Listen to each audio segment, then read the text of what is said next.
돈꼴랑 얼마 주셨다고 지금 뭐라도 되는 줄 아시는 거예요? 이제 그만 나가세요. 여긴 제 집이에요. 요즘 누가 시어머니랑 같이 살아요. 그것도 감사하게 생각하셔야지.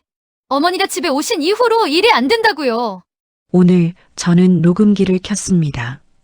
67년을 살아오면서 저의 기가 막힌 이 이야기를 이렇게 남겨야겠다고 생각한 적은 한 번도 없었죠. 하지만 지금 이 순간 누군가에게는 들려줘야 할 것 같았어요. 아니, 제가 기억해야 할 것 같았습니다. 먼저 이야기를 시작하기에 앞서 구독과 좋아요를 눌러주세요. 더 좋은 영상을 제작하는데 큰 힘이 됩니다. 안녕하세요. 올해 제 나이 67세, 이름은 나은숙입니다. 중학교에서 35년을 가르치고 마지막 5년은 교감으로 일했습니다. 학생들은 저를 무섭다고도 했고 따뜻하다고도 했죠. 어떤 평가가 맞는지는 모르겠어요. 다만 저는 제 자리에서 최선을 다했다고 믿습니다. 남편은 3년 전 세상을 떠났어요. 공무원 생활 30년 끝에 퇴직하고 딱 2년을 쉬었죠. 작은 텃밭 가꾸고 아침마다 산책하면서 느긋하게 살고 싶었습니다. 저도 그 꿈을 꿨어요. 시골 전원주택 계약금까지 넣어둔 상태였죠. 하지만 아들 재민이가 찾아왔을 때 저는 고개를 끄덕일 수밖에 없었어요. 며느리 소연이가 수원에서 영어학원을 운영하느라 바쁘고 손녀 하윤이를 돌봐줄 사람이 필요하다는 이야기였습니다. 9살짜리 아이가 혼자 있기엔 위험한 나이죠. 짐을 싸면서도 마음 한구석이 불편했습니다. 하지만 손녀를 생각하니 발길이 돌아섰어요. 혈육이란 게 그런 거 아니겠어요. 수원에 있는 아들 집은 25평 아파트였습니다. 방 3개에 거실 하나. 좁지는 않았지만 넓지도 않았죠. 제가 들어간 방은 하윤이가 쓰던 작은 방이었어요. 분홍색 벽지에 인형들이 가득했던 공간. 손녀는 안방으로 옮겨갔고요. 현관문을 열고 들어섰을 때 며느리 소연이가 슬리퍼를 내밀었습니다. 웃는 얼굴이었지만 눈은 웃지 않았어요. 저도 오래 사람을 봐왔습니다. 그 미소가 진심이 아니라는 걸 알 수 있었죠. 손녀 하윤이는 소파에서 태블릿을 보고 있었어요. 고개를 돌리더니 작게 인사만 하고는 다시 화면 속으로 빠져들었습니다. 저녁 식탁은 조용했습니다. 며느리는 핸드폰을 계속 들여다봤고 아들은 피곤한 얼굴로 밥만 먹었어요. 하윤이는 반찬을 골라 먹느라 바빴고요. 제가 젓가락으로 고기 한 점을 집어주자 며느리가 하윤이는 고기를 싫어한다고 말했습니다. 요즘 애들은 다 그렇다면서요. 짧은 대화였지만 저는 알았어요. 앞으로 이 집에서 제가 할 수 있는 일이 많지 않을 거라는 걸요. 며칠이 지나면서 생활 패턴이 잡혔습니다. 아침 6시에 일어나 아이 도시락을 싸고 학교에 데려다 주고 오후에 데려오고 숙제를 봐주고 저녁을 준비했죠. 며느리는 학원 일로 바빴고 아들은 야근이 잦았습니다. 저는 그저 주어진 역할을 했어요. 조용히 눈치 보며 최대한 티나지 않게요. 하윤이가 수학 문제집을 들고 온 날이 있었습니다. 나눗셈 문제였어요. 천천히 설명해 주자 아이 눈이 반짝였습니다. 이해했다는 표정이었죠. 하윤이가 할머니는 선생님이었냐고 물었을 때 저는 중학교에서 교감을 했다고 대답했어요. 손녀는 순수하게 감탄했습니다. 그 순간만큼은 제가 이 집에 있는 이유가 명확했어요. 하지만 며느리는 달랐습니다. 어느 날 저녁 하윤이가 학원에서 친구와 다퉜다는 연락이 왔어요. 큰 싸움은 아니었지만 학원 측에서 학부모 상담을 요청했다고 했습니다. 며느리는 화가 나 있었어요. 자신이 학원을 운영하는데 자기 아이가 문제를 일으키면 어떻게 하느냐고요. 아들은 하윤이가 먼저 손댄 건 아닌 것 같다고 조심스럽게 말했지만 며느리의 표정은 굳어 있었습니다. 저는 거실에서 듣고 있었어요. 개입하고 싶지 않았습니다. 하지만 하윤이 표정이 눈에 밟혔죠. 아이들은 원래 그럴 수 있다고 조심스럽게 말을 꺼냈습니다. 어머니는 가만히 계세요. 아이 교육은 제가 알아서 한다고요. 며느리의 목소리가 차가웠어요. 그리고 한마디를 더 덧붙였죠. 요즘 누가 시어머니랑 같이 살아요. 그것도 감사하게 생각하셔야죠. 그 말이 가슴에 박혔습니다. 저는 아무 말도 하지 못했어요. 아들도 고개를 숙인 채 입을 다물었죠. 공기가 무겁게 가라앉았습니다. 저는 천천히 제 방으로 들어갔어요. 그날 밤 잠이 오지 않았습니다. 창밖을 보며 생각했어요. 내가 여기 있는 게 맞나? 아니면 짐이 되는 걸까? 남편 사진을 오래 바라봤습니다. 대답은 없었어요. 그저 사진 속 남편이 미소 짓고 있을 뿐이었죠. 다음 날 아침 하윤이가 제 방문을 두드렸습니다. 학교 가자고요. 작은 손을 잡고 현관을 나서는데 손녀가 말했어요. 할머니, 저 할머니 좋아요. 그 한마디에 모든 게 괜찮아졌습니다. 적어도 그때는요. 저는 버텼어요. 며느리의 차가운 시선도 아들의 미안한 표정도 견뎠습니다. 손녀의 웃음 하나만 보고 버텼죠. 하지만 집안 분위기는 점점 무거워졌어요. 며느리는 학원 운영이 어렵다는 말을 자주 했고 아들은 회사 일로 스트레스를 받았습니다. 저는 그저 눈치만 보며 하루하루를 보냈죠. 제 존재가 점점 작아지는 느낌이었어요. 어느 날 저녁 냉장고에 반찬이 떨어져서 장을 보러 나갔습니다. 돌아와서 짐을 정리하는데 거실에서 아들과 며느리의 대화가 들렸어요. 며느리의 학원 월세가 밀렸다고 했습니다. 이번 달 안에 해결 안 되면 큰일 난다고요. 아들이 방법을 찾아보겠다고 하자 며느리가 말했습니다. 시어머니한테 부탁해보라고. 적금이 있지 않냐고요. 제 적금을 말하는 거였어요. 아들이 망설이는 목소리로 그건 엄마 노후자금이라고 하자 며느리는 나중에 갚으면 된다고 했습니다. 지금 당장 급한 게 문제라면서요. 더 이상 듣고 싶지 않았습니다. 저는 조용히 제 방으로 들어갔어요. 가슴이 답답했습니다. 숨이 막히는 것 같았죠. 제가 여기서 무엇인지 명확히 알 수 있었어요. 돈이 필요할 때만 생각나는 존재. 그 이상도 그 이하도 아니었습니다. 방 안에 앉아 남편이 남긴 물건들을 꺼내봤어요. 낡은 수첩, 볼펜, 그리고 오래된 노트북. 전원을 켜보니 비밀번호를 물었습니다. 남편 생일을 입력하자 화면이 켜졌어요. 바탕화면에 폴더 하나가 보였습니다. 이름은 은숙에게였죠. 클릭했습니다. 안에는 문서 파일 몇 개가 있었어요. 하나를 열어보니 교육재단 관련 서류였습니다. 예금증서 사본도 있었고요. 자세히 보지는 못했어요. 그냥 남편이 뭔가를 준비하고 있었구나 정도만 생각했죠. 창밖을 보니 달이 떠 있었습니다. 저는 그 달을 오래 바라봤어요. 내일도 똑같은 하루가 반복되겠죠.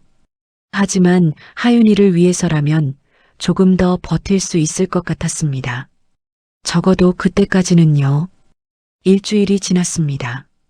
저는 매일 같은 시간에 일어나 같은 일을 반복했어요.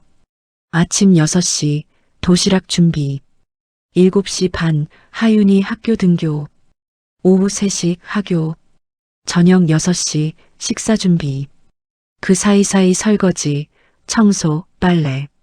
제 손은 쉴 틈이 없었지만 마음은 점점 더 무거워졌습니다. 며느리는 저와 눈을 마주치지 않았어요. 아침에 인사를 해도 고개만 끄덕일 뿐이었죠. 아들은 미안한 표정으로 저를 봤지만 그것뿐이었습니다. 아무 말도 하지 않았어요. 하윤이만이 제 유일한 위안이었습니다. 손녀는 학교에서 돌아오면 제일 먼저 저를 찾았어요. 가방을 던져놓고 거실로 뛰어와 오늘 있었던 일을 이야기했죠. 친구가 뭐라고 했는지, 선생님이 칭찬해줬는지, 급식이 맛있었는지, 저는 그 이야기를 들으며 고개를 끄덕였습니다. 어느 화요일 오후였습니다. 하윤이를 데리러 학교 앞에 갔는데 아이 표정이 어두웠어요. 평소처럼 뛰어오지도 않았죠. 천천히 걸어오는 하윤이 얼굴에 눈물 자국이 보였습니다. 집으로 돌아와 무슨 일이냐고 물었어요. 하윤이는 한참을 망설이다가 말했습니다. 영어학원에서 친구랑 싸웠다고요. 친구가 먼저 하윤이 공책을 찢었는데 하윤이가 화가 나서 밀쳤다고 했습니다. 그런데 선생님은 하윤이만 혼냈대요. 저는 아이를 안아줬습니다. 괜찮다고 할머니가 있다고 말했죠. 하윤이는 제 품에서 한참을 울었어요. 오후 5시쯤 며느리에게서 전화가 왔습니다. 학원에서 연락이 왔다고 했어요. 하윤이가 친구를 밀어서 넘어뜨렸고 학부모 상담이 필요하다고요. 며느리의 목소리는 날카로웠습니다. 전화를 끊고 30분쯤 지났을 때 현관문이 세차게 열렸습니다. 며느리가 들어왔어요. 가방을 소파에 던지더니 하윤이를 불렀습니다. 이하윤, 이리 와서 앉아봐. 손녀는 제 뒤에 숨었어요. 저는 며느리를 바라봤습니다. 일단 하윤이 이야기를 한번 들어보자. 어머니는 제발 가만히 좀 계세요. 이하윤, 엄마가 부르잖아. 하윤이가 떨리는 발걸음으로 며느리 앞에 섰습니다. 며느리는 손녀를 내려다봤어요. 친구를 왜 밀었어? 아니, 친구가 먼저 그랬어. 변명하지 마. 내가 먼저 손댔으면 내가 잘못한 거야. 하윤이가 울음을 터뜨렸습니다. 저는 참을 수 없었어요. 하윤이 말을 먼저 들어봐야 하지 않겠니? 하윤이가 먼저 손댄 게 아니야. 며느리가 저를 돌아봤습니다. 그 눈빛이 차갑게 식어 있었어요. 어머니, 가정교육은 제 방식대로 할게요. 하지만 하윤이가 교감 출신이시면 어머니가 다 오르세요? 제 아이 교육에 간섭하지 마세요. 그 말이 가슴을 찔렀습니다. 저는 할 말을 잃었어요. 아들이 퇴근해서 들어왔을 때쯤 집안은 이미 얼어붙어 있었습니다. 저녁 식탁은 침묵뿐이었어요. 하윤이는 밥을 거의 먹지 않았고 며느리는 계속 핸드폰만 봤습니다. 아들은 눈치만 살폈죠.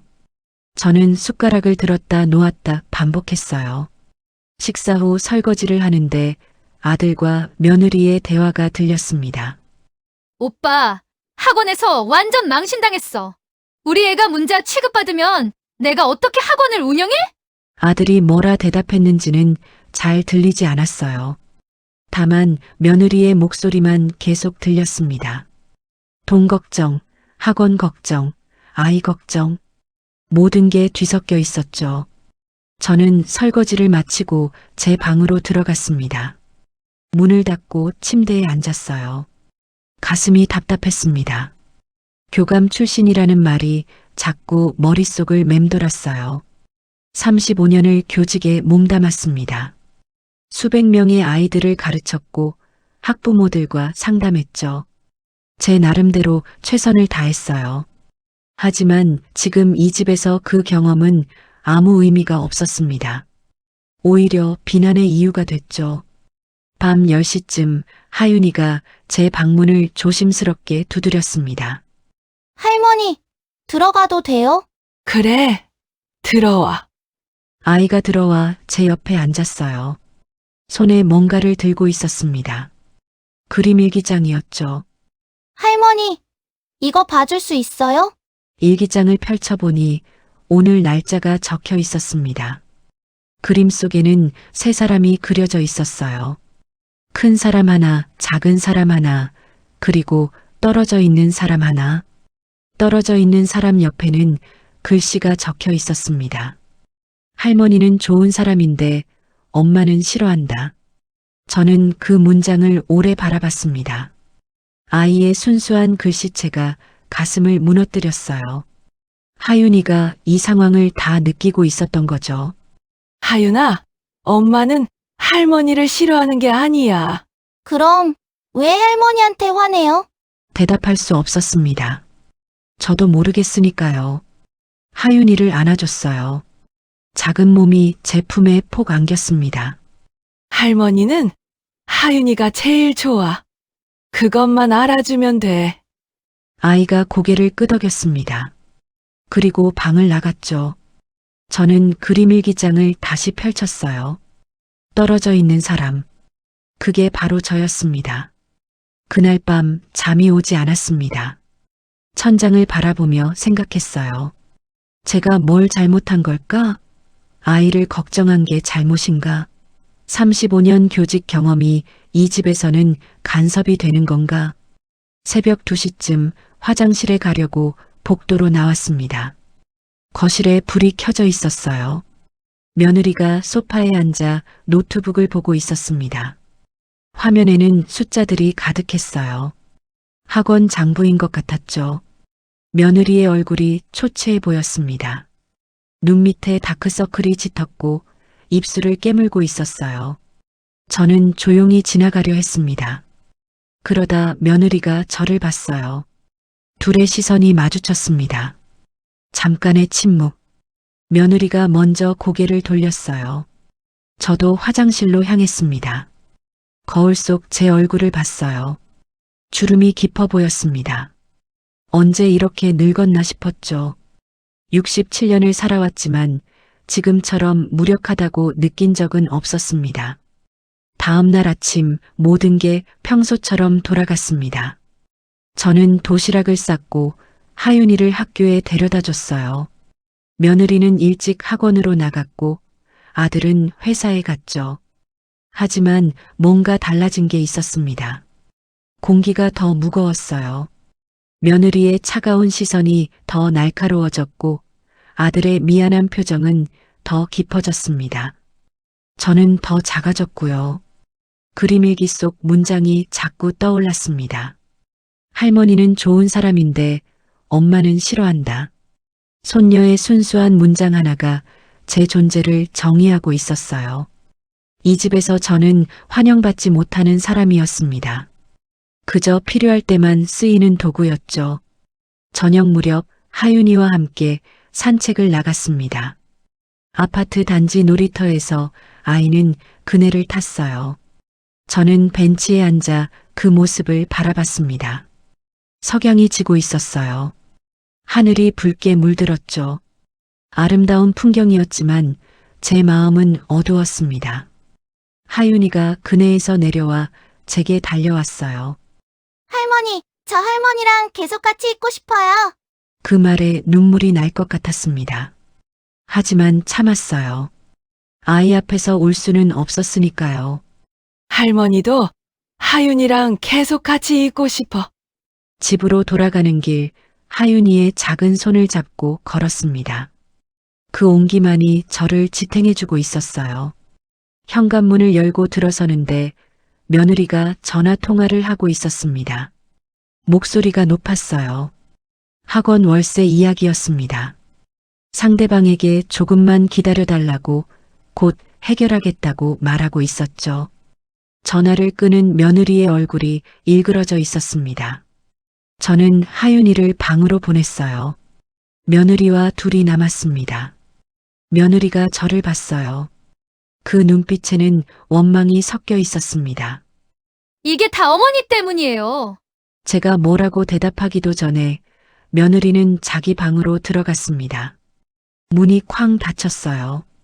저는 거실에 홀로 남았습니다. 형광등 불빛만이 차갑게 빛나고 있었죠.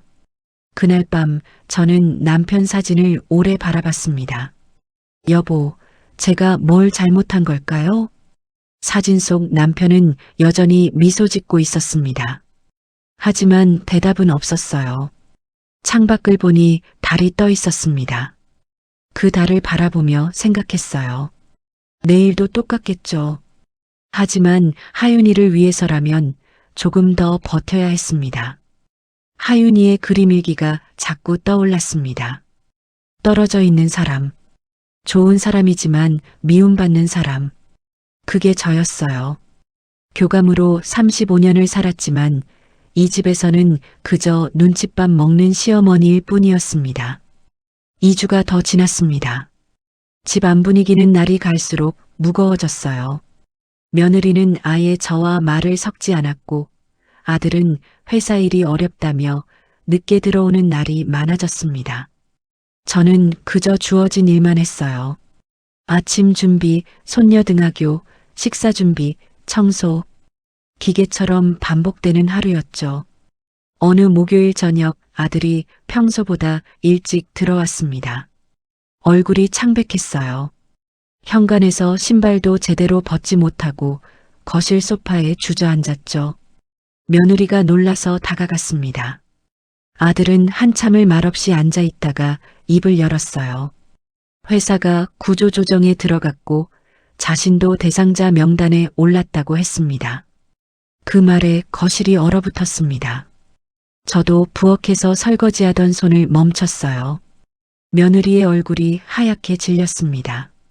과장급 절반을 자르기로 했다는 아들의 말에 며느리는 소파에 주저앉았어요. 손으로 얼굴을 감쌌죠. 한참 후 떨리는 목소리로 학원 월세도 밀렸는데 이제 어떡하냐고 말했습니다. 저는 부엌에서 그 광경을 지켜봤습니다. 뭐라 위로해야 할지 몰랐어요. 아니, 제가 위로할 수 있는 상황인지도 확신이 서지 않았죠. 그날 밤 아들과 며느리의 대화가 방문 틈새로 새어나왔습니다. 학원 월세가 3개월 밀렸다는 며느리의 목소리가 들렸어요. 이번 달까지 못 내면 계약이 해지된다고 했습니다. 아들이 대출을 이야기하자 며느리는 한도가 다 찼고 카드도 막혔다고 답했죠. 긴 침묵이 흘렀습니다. 이어 며느리가 시어머니한테 부탁해보라고 말했어요. 적금이 있지 않냐고요. 제 심장이 쿵 내려앉았습니다. 아들이 그건 엄마 노후자금이라고 망설이자 며느리의 목소리가 높아졌습니다. 당신은 지금 그게 중요해? 우리가 망하면 어머니도 갈 데가 없다고. 더 이상 듣고 싶지 않았습니다. 저는 이불을 머리까지 덮었어요. 귀를 막아도 그 말들이 계속 들려왔죠. 다음 날 아침 아들이 제 방문을 두드렸습니다. 거실로 나갔어요. 며느리는 보이지 않았습니다. 일찍 학원에 나간 모양이었죠. 아들은 한참을 말을 못 꺼냈습니다. 손가락으로 소파 팔걸이를 긁적이며 시선을 피할 뿐이었죠. 적금 이야기를 꺼내기 전에 제가 먼저 물었습니다. 어제 하는 얘기 들었다고 어젯밤 둘의 대화를요. 아들이 놀란 듯 저를 봤어요. 얼마나 필요하냐고 물으니 3천만 원 정도라고 했습니다. 꼭 갚겠다고 회사 일만 정리되면요. 저는 고개를 끄덕였습니다. 알았다고 은행 가서 해약하고 오겠다고 말했어요. 아들의 눈이 붉어졌습니다. 저는 아들의 어깨를 두드렸어요.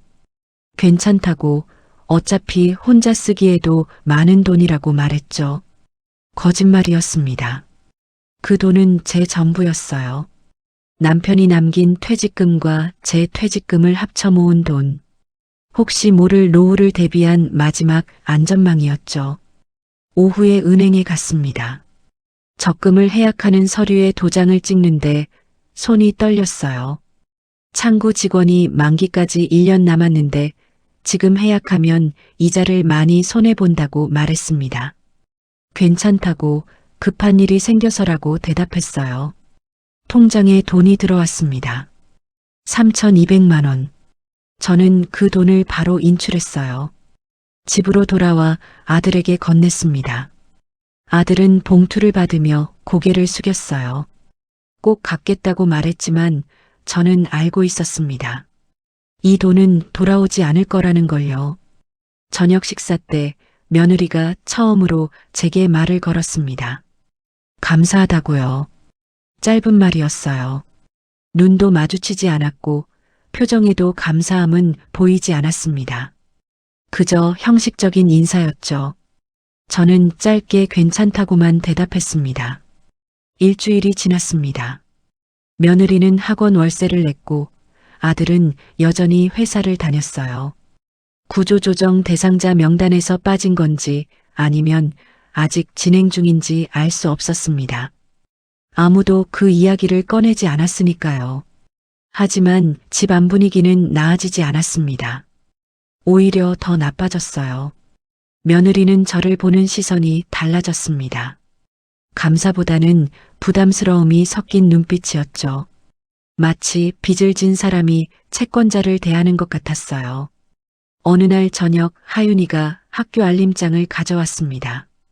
다음 주에 소풍을 간다며 도시락을 싸야 한다고 했어요. 제가 맛있게 싸주겠다고 하자 옆에서 듣고 있던 며느리가 자신이 싸주겠다고 말했습니다. 하윤이가 엄마는 학원 가야 되지 않냐고 물었지만 며느리는 그날은 일찍 나갈 거라며 직접 싸주고 싶다고 했어요. 손녀는 고개를 끄덕였고 저는 아무 말도 하지 않았습니다. 소풍 당일 아침 며느리는 학원에 나갔습니다. 도시락을 싸지 않고요. 하윤이가 불안한 얼굴로 저를 봤어요. 엄마가 도시락을 안 싸줬다고요. 저는 괜찮다고 할머니가 싸주겠다고 말했습니다. 서둘러 냉장고를 열었습니다. 재료가 많지 않았어요. 그래도 있는 걸로 최선을 다해 도시락을 쌌죠. 계란말이, 소시지, 김밥, 방울토마토 예쁘게 담았습니다. 하윤이는 환하게 웃으며 학교로 갔어요. 저녁에 하윤이가 돌아왔을 때 며느리도 함께였습니다. 며느리가 손녀 가방을 확인하더니 도시락통을 꺼냈어요. 그리고 저를 봤습니다. 자신이 싸준다고 했는데 왜 멋대로 했냐고 물었죠. 저는 내가 도시락을 안 싸놓고 나가서 하윤이가 불안해했다고 대답했어요. 며느리의 목소리가 날카로워졌습니다. 제가 학원 가기 전에 싸려고 했는데 왜 어머니 멋대로 하세요? 그리고는 한마디를 더 했습니다. 그렇게 아끼셔서 뭐 하시게요? 어차피 손주한테도 안 쓰실 거잖아요. 그 말에 저는 할 말을 잃었습니다. 아들은 그런 말은 하지 말라고 했지만 며느리는 멈추지 않았어요. 솔직히 말해야겠다고 시어머니가 이 집에 계시는 걸 자신은 원하지 않았다고 말했습니다. 남편이 부탁해서 어쩔 수 없이 받아들인 거라고요. 공기가 멈춘 것 같았습니다. 어머니가 집에 오신 이후로 계속 간섭하시고 교육 방식에도 참견하시고 제가 엄마 노릇도 제대로 못하게 하고 계신 거 알고는 계세요? 며느리는 말을 이어갔어요. 돈 꼴랑 몇천 좀 주셨다고 뭐라도 되는 줄 아시는 거예요? 심장이 무너지는 것 같았습니다. 아들이 며느리를 말렸어요. 여보, 진정해. 도대체 엄마한테 왜 그래? 하지만 며느리는 자기도 답답하지 않겠냐고 자기 집인데 자기들이 눈치 보고 산다고 말했어요. 그리고 며느리가 저를 똑바로 봤습니다. 이제 그만 나가세요. 여긴 제 집이에요. 그 말이 마지막이었습니다. 저는 천천히 제 방으로 들어갔어요. 손이 떨렸습니다. 무릎에 힘이 풀렸죠. 침대에 주저앉아 한참을 멍하니 앉아 있었습니다. 아들이 문을 두드렸어요. 며느리가 화가 나서 그렇다고 조금만 있으면 괜찮아질 거라고 말했습니다. 하지만 저는 괜찮다고 내일 짐 싸서 나가겠다고 대답했어요. 아들의 발소리가 멀어졌습니다. 저는 캐리어를 꺼냈어요. 옷을 개기 시작했습니다. 손이 자꾸 떨려서 제대로 개지지 않았죠. 눈물이 났지만 닦지 않았습니다. 그냥 흐르는 대로 두었어요. 짐을 정리하다가 남편의 노트북이 보였습니다. 지난번에 본 그 파일이 궁금했어요. 다시 켜서 폴더를 열었습니다. 문서들을 하나씩 열어봤어요. 교육재단 설립계획서, 장학금 지급 규정, 그리고 예금증서 사본. 자세히 읽어보니 남편이 생전에 교육재단을 만들려고 준비했던 거였습니다. 그리고 그 재단 명의로 된 예금증서, 금액이 적혀 있었어요. 10억 원. 저는 화면을 멍하니 바라봤습니다. 남편이 이런 걸 준비하고 있었다니. 왜 말하지 않았을까? 파일 날짜를 보니 남편이 돌아가시기 한 달 전이었습니다. 더 자세히 읽어보니 재단 명의는 제 이름으로 되어 있었어요. 나은숙 교육재단. 남편이 저를 위해 남긴 거였습니다. 장학금을 받을 학생들의 조건, 선발 기준, 운영 방식까지 세세하게 적혀 있었죠. 남편의 마지막 뜻이 담긴 문서였어요. 노트북을 끄고 캐리어에 넣었습니다. 이 사실을 아무에게도 말하지 않기로 했어요. 지금은 아닐 것 같았습니다. 다음 날 아침 일찍 일어나 짐을 다 쌌습니다.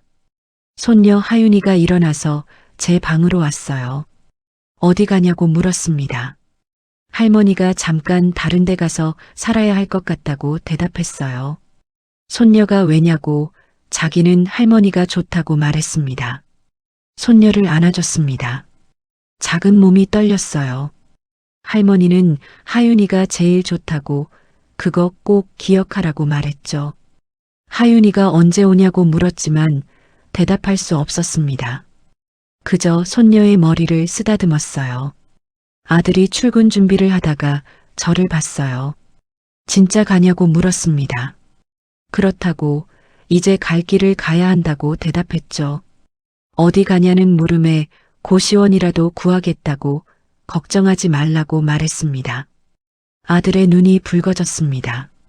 죄송하다고 말했지만 저는 괜찮다고 아들 잘못이 아니라고 대답했어요. 며느리는 방에서 나오지 않았습니다. 현관문을 열고 나오는데 손녀 하윤이가 복도까지 따라왔어요. 꼭 다시 오라고 말했습니다. 그래, 꼭 다시 오겠다고 대답했지만 거짓말이었어요. 돌아올 수 없다는 걸 알고 있었으니까요. 엘리베이터를 타고 내려가면서 눈물이 흘러내렸습니다. 닦아도 계속 흘렀어요. 아파트 정문을 나왔습니다. 캐리어를 끌고 버스 정류장으로 걸어갔죠. 뒤돌아보지 않았습니다. 뒤돌아보면 주저앉을 것 같았으니까요. 11월 초의 바람이 차가웠습니다. 낙엽이 발밑에서 바스락거렸어요. 버스를 기다리며 주변을 둘러봤습니다. 출근하는 사람들, 학교 가는 아이들, 장을 보러 가는 할머니들, 모두 자기 삶을 살고 있었죠. 저도 이제 제 삶을 살아야 했습니다. 아들, 며느리 눈치 보지 않고, 손녀를 그리워하지 않고, 그저 저 자신으로 살아야 했어요. 67년을 살아왔지만 이렇게 무력하다고 느낀 적은 없었습니다. 가족에게 버림받는다는 게 이런 거구나. 그 사실이 가슴을 무너뜨렸습니다. 버스가 왔습니다. 저는 캐리어를 끌고 올라탔어요. 창밖으로 아파트가 점점 멀어졌습니다. 그 안 어딘가에 손녀가 있었죠. 창문 너머로 저를 보고 있을지도 몰랐어요. 하지만 돌아볼 수 없었습니다. 앞만 보고 가야 했어요. 새로운 삶이 기다리고 있었습니다. 어떤 삶이 될지 몰랐지만 적어도 눈치 보지 않는 삶이었죠. 그것만으로도 충분했습니다. 버스에서 내려 거리를 걸었습니다.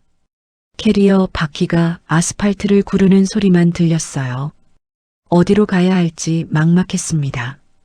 일단 근처 부동산을 찾아 들어갔죠. 중년 남성이 책상에 앉아 있었어요. 제가 들어서자 고개를 들었습니다. 고시원을 알아보러 왔다고 말하자 남성은 컴퓨터를 켰어요. 몇 군데를 보여줬지만 보증금이 부담스러웠습니다. 월세만 내는 곳을 찾아달라고 하자 역 근처 한 곳을 추천해줬어요.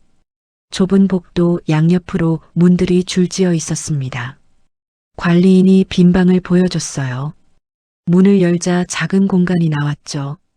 침대 하나, 책상 하나, 옷장 하나. 창문은 작았고 화장실은 공용이었습니다. 한 달에 35만 원이라고 했어요. 관리비 포함이었죠. 제가 감당할 수 있는 금액이었습니다. 계약서를 쓰고 월세를 냈어요. 열쇠를 받아들고 방으로 들어왔습니다. 문을 닫자 고요함이 밀려왔습니다. 캐리어를 열어 짐을 정리했어요. 옷을 옷장에 넣고 남편 사진을 책상 위에 놓았습니다. 노트북도 꺼내 책상에 두었죠. 손녀가 그려준 그림 한 장도 있었어요. 할머니와 하윤이가 손잡고 있는 그림. 그걸 벽에 붙였습니다. 침대에 앉았습니다. 스프링이 삐걱거렸어요. 이곳이 이제 제 집이었습니다. 67년 인생에서 가장 작은 공간. 하지만 눈치 볼 필요 없는 곳이었죠. 창밖을 봤습니다. 건너편 건물이 보였어요. 작은 창문들 안으로 사람들의 삶이 보였습니다. 빨래를 넣는 사람, 요리하는 사람, 컴퓨터 앞에 앉은 사람, 모두 각자의 삶을 살고 있었어요. 저도 이제 제 삶을 살아야 했습니다. 첫날 밤은 잠이 오지 않았습니다.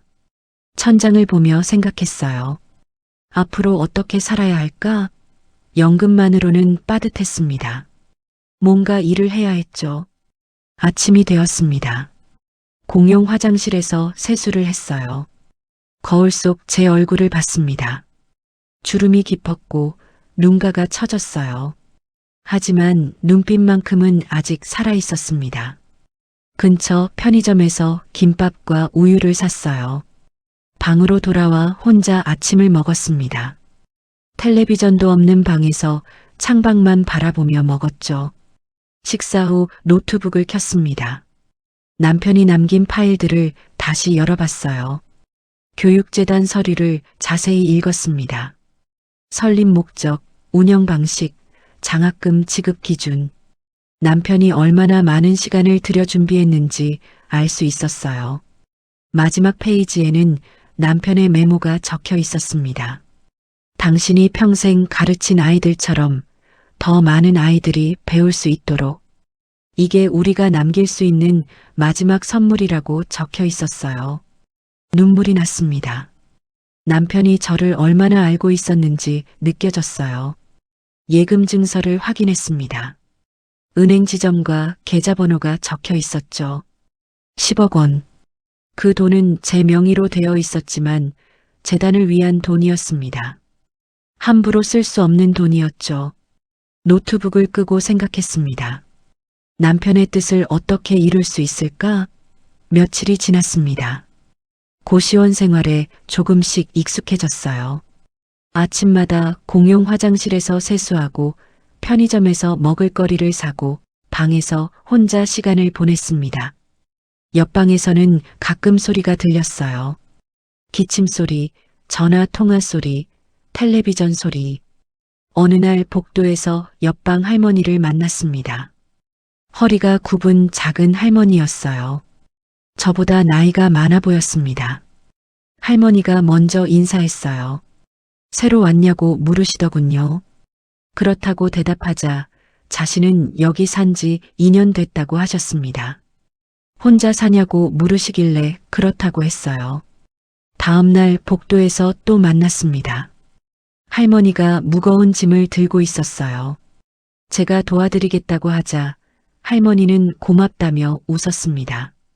함께 엘리베이터를 타고 1층으로 내려갔죠. 요즘 뭐하고 지내냐고 물으시길래 그냥 쉬고 있다고 했어요. 자기도 그렇다며 할 게 없어서 매일 공원 산책한다고 하셨습니다. 할머니와 헤어진 후 저도 공원으로 갔습니다. 벤치에 앉아 사람들을 봤어요. 아이들이 뛰어놀고 노인들이 운동하고 연인들이 걸었습니다. 평범한 일상이었죠. 문득 제가 교사였던 시절이 떠올랐습니다. 35년 동안 교단에 섰어요. 수많은 아이들을 가르쳤고 학부모들을 만났습니다. 때론 힘들었지만 보람 있는 시간이었죠. 졸업식 때마다 아이들이 울며 안겨왔던 기억. 몇 년 후 찾아와 감사하다고 말하던 제자들. 그 순간들이 제 인생의 보물이었어요. 하지만 지금은 아무것도 아니었습니다. 며느리에게는 간섭하는 시어머니였고 아들에게는 짐이 되는 엄마였죠. 제가 평생 쌓아온 경험과 지식은 그 집에서 아무 의미가 없었어요. 공원을 나와 걸었습니다. 주민센터 게시판에 붙은 광고들이 눈에 들어왔어요. 요양보호사 모집, 청소 도우미, 식당 보조. 제가 할 수 있는 일이 많지 않았습니다. 그때 한 전단지가 눈에 띄었습니다. 지역 아동센터 학습 자원봉사자 모집이라고 적혀 있었어요. 전단지를 떼어 읽어봤습니다. 초등학생들에게 학습을 지도할 자원봉사자를 찾는다는 내용이었어요. 특별한 자격증은 필요 없고 아이들을 좋아하는 마음만 있으면 된다고 했죠. 전화번호를 메모했습니다. 방으로 돌아와 전화를 걸었어요. 젊은 여성의 목소리가 들렸습니다. 센터장이라고 했어요. 자원봉사를 하고 싶다고 말하자 반가워하며 언제 한번 방문해달라고 했습니다. 다음 날 지역 아동센터를 찾아갔습니다. 작은 건물 1층에 있었어요. 문을 열고 들어서자 아이들 소리가 들렸습니다. 센터장이 저를 맞아줬어요. 30대 중반쯤 되어 보이는 여성이었죠. 센터를 둘러봤습니다. 공부방, 놀이방, 작은 식당. 아이들이 책상에 앉아 숙제를 하고 있었어요. 10명 정도 되었습니다. 센터장이 설명했습니다. 맞벌이 가정이나 한부모 가정 아이들이 방과 후에 오는 곳이라고요. 학습 지도가 필요한데 선생님이 부족하다고 했어요. 도와주면 정말 감사하겠다고 말했습니다. 제가 교감 출신이라고 말하자 센터장의 눈이 반짝였어요. 정말 큰 복이라며 기뻐했습니다. 다음 주부터 시작하기로 했습니다. 방으로 돌아오는 길 마음이 가벼웠어요. 뭔가 할 일이 생긴다는 게 좋았습니다. 아이들을 다시 가르칠 수 있다는 것도요. 그날 밤 남편 사진 앞에 앉았습니다.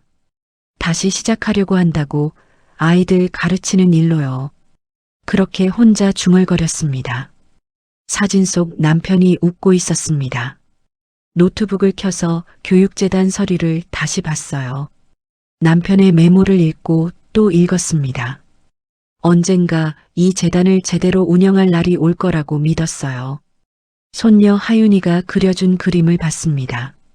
할머니와 손녀가 손잡고 있는 그림. 편지를 쓰기로 했습니다. 편지지를 꺼내 천천히 글을 적었어요. 하윤이에게 안부를 묻고 할머니는 잘 지낸다고 썼습니다. 그리고 하고 싶은 말을 적었어요. 인생은 가르치는 일보다 배우는 일이 더 많다고요. 할머니도 지금 배우고 있다고 혼자 사는 법을요. 다시 시작하는 법도요. 하윤이도 학교에서 많이 배우고 있겠지? 할머니는 하윤이가 자랑스럽다고 썼습니다. 언젠가 다시 만날 수 있을 거라고 그때까지 건강하게 지내라고 적었어요. 사랑한다고요. 편지를 봉투에 넣었습니다. 주소를 적으려다 멈췄어요. 보내지 않기로 했습니다. 언젠가 직접 전할 날이 올 거라고 믿었죠. 창밖을 보니 밤이었습니다. 건너편 건물 창문들에 불이 켜져 있었어요. 저도 이제 제 빛을 찾아야 했습니다. 작지만 확실한 빛을요. 옆방에서 기침 소리가 들렸습니다. 복도에서 발소리가 들렸어요. 누군가 화장실에 가는 소리였죠. 고시원은 외롭지 않았습니다. 보이지 않지만 비슷한 처지의 사람들이 함께 살고 있었으니까요. 침대에 누워 천장을 봤습니다. 67년을 살아왔지만 지금이 가장 자유로웠어요. 누구 눈치도 보지 않고 제가 하고 싶은 일을 할 수 있었습니다. 교감 선생님이 아니라 그냥 나은 숙으로 살 수 있었죠. 그게 좋았습니다. 잠이 들기 전 마지막으로 남편 사진을 봤어요. 괜찮아질 것 같다고 조금씩이지만요. 그렇게 혼자 중얼거렸습니다. 작은 방 안에서 새로운 희망이 피어나고 있었습니다. 다음 주 월요일 지역 아동센터로 향했습니다. 아침 9시였어요. 손에는 아이들에게 줄 사탕 몇 개를 들고 있었습니다. 편의점에서 산 거였죠. 첫날이라 긴장됐어요. 35년을 교직에 있었지만 은퇴 후 처음 아이들을 만나는 거였으니까요. 센터 문을 열고 들어갔습니다. 센터장이 반갑게 맞아줬어요. 아이들은 오후 3시쯤 온다고 했습니다. 그 전까지 센터 일을 도와달라고 했죠. 청소하고 간식 준비하고 교재 정리하는 일이었어요. 오후가 되자 아이들이 하나둘 들어왔습니다. 초등학교 저학년부터 고학년까지 다양했어요. 가방을 던져놓고 뛰어다니는 아이, 조용히 책을 펼치는 아이, 친구와 장난치는 아이. 저는 그 모습을 지켜봤습니다. 센터장이 아이들을 모으고 새로운 선생님이 오셨다며 인사하라고 했어요. 아이들이 저를 봤습니다. 호기심 가득한 눈빛이었죠. 제 이름을 소개하고 같이 공부하자고 말했습니다. 몇몇 아이들이 인사했어요. 나머지는 수줍어하며 고개만 끄덕였습니다. 첫 수업은 3학년 아이들의 수학이었습니다. 간단한 2자리 곱셈이었어요. 천천히 설명해줬죠. 아이들이 고개를 끄덕이며 이해했다는 표정을 지었습니다. 선생님 설명이 잘 된다고 말했어요. 그 말에 가슴이 뭉클했습니다. 오랜만에 듣는 칭찬이었어요. 1시간 동안 아이들과 공부했습니다. 수학도 가르치고 국어도 봐줬죠. 아이들은 질문이 많았어요. 저는 하나하나 답해줬습니다. 잊고 있던 감각이 돌아왔어요. 오후 6시 아이들이 하나씩 집으로 돌아갔습니다. 센터장이 차를 내줬어요. 함께 앉아 마시며 이야기를 나눴습니다. 아이들이 제 설명을 듣고 다 이해했다며 고마워했어요. 제가 교감 출신이라고 말하자 센터장이 놀라며 정말 큰 복이라고 말했습니다.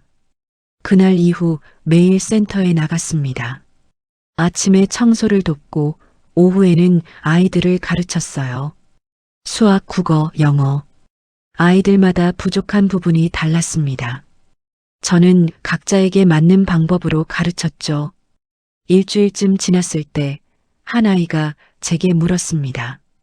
할머니냐고요? 그렇다고 대답하자 자기 할머니랑 비슷하게 생겼다고 말했어요. 아이들은 이제 저를 편하게 대했습니다. 숙제도 보여주고 학교에서 있었던 일도 이야기했어요. 저는 그 이야기를 들으며 고개를 끄덕였습니다. 손녀 하윤이가 떠올랐습니다. 손녀도 지금쯤 학교에서 돌아와 숙제를 하고 있겠죠. 누가 봐주고 있을까? 며느리가 봐주고 있을까? 아니면 혼자 하고 있을까? 마음이 아팠지만 애써 떨쳐냈습니다. 지금은 눈앞의 아이들에게 집중해야 했어요.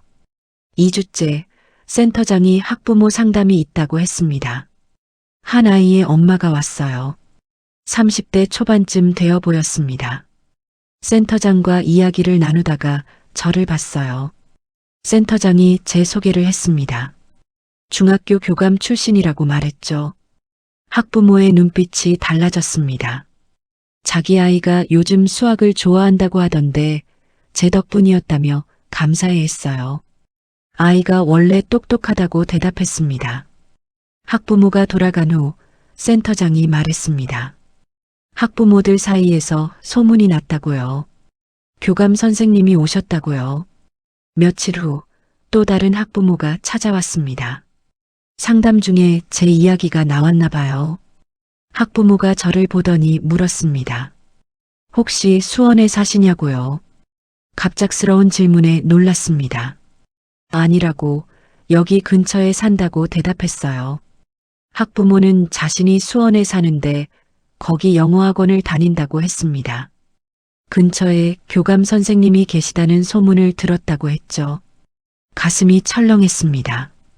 어느 학원이냐고 물으니 학부모가 학원 이름을 말했습니다. 며느리가 운영하는 학원이었어요.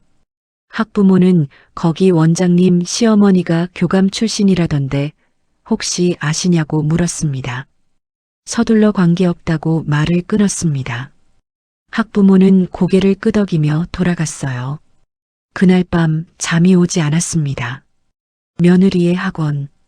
그 학원 학부모가 이곳까지 왔다는 게 이상했어요. 왜 학원을 옮겼을까?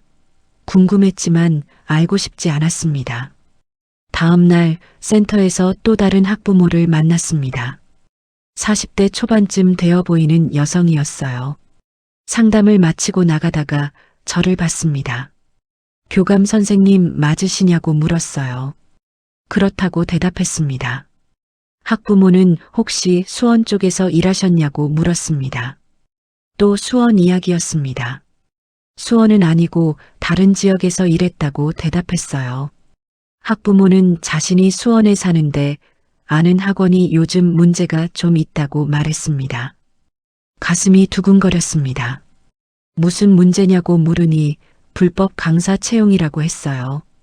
자격증 없는 사람들을 강사로 쓴 게 적발됐다고요. 교육청에서 조사 들어갔다고 하더래요. 며느리의 학원 이야기였습니다. 학원이 폐원될 수도 있고 학부모들이 다 빠져나가고 있다고 학부모는 말했습니다. 학부모가 돌아간 후 저는 멍하니 서 있었습니다. 며느리의 학원이 폐원 위기라니. 불법 강사 채용. 그게 사실이라면 심각한 문제였어요. 센터장이 다가와 괜찮냐고 얼굴이 안 좋아 보인다고 물었습니다. 괜찮다고 잠깐 어지러워서라고 대답했어요. 자리에 앉아 물을 마셨습니다. 머릿속이 복잡했어요. 며느리가 불법으로 학원을 운영했다니, 자격증 없는 강사를 썼다니, 그게 적발됐다니, 제가 준 돈으로 월세를 냈는데 결국 이렇게 된 거였어요. 복잡한 감정이 밀려왔습니다. 안타까움, 분노, 그리고 묘한 안도감. 며칠 후 또 다른 학부모가 왔습니다. 이번에는 제게 직접 물었어요. 혹시 수원에 아는 분이 있냐고요.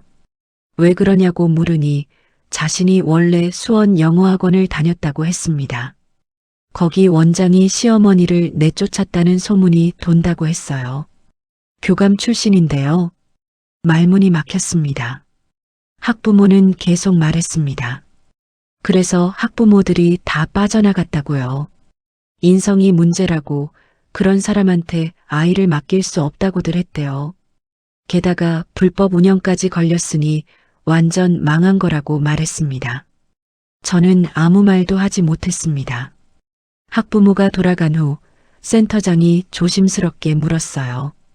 혹시 그 이야기가 저와 관련이 있냐고요. 고개를 끄덕였습니다.